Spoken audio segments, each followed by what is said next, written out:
Renfe dispone ya de 25 unidades de este tipo de tren. La megafonia del tren ha servit avui perquè els responsables de Renfe i d'Adif expliquessin als periodistes les característiques dels trens i del nou traçat entre Barcelona i Camp de Tarragona. 101 quilòmetres de recorregut en el que s'han hagut de construir 37 viaductes i 30 túnels.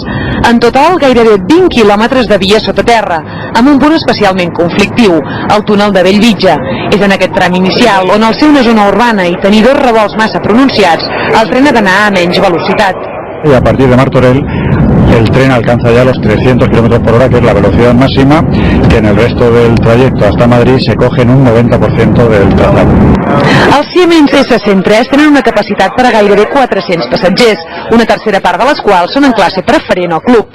Amb tot, els responsables de Renfe demostraven in situ que totes les places del tren, incloses les de classe turista, són més amples que les de l'avió.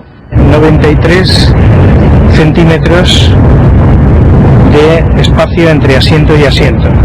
Nosotros creemos que a veces también es cuestión de tamaño este tipo de cosas.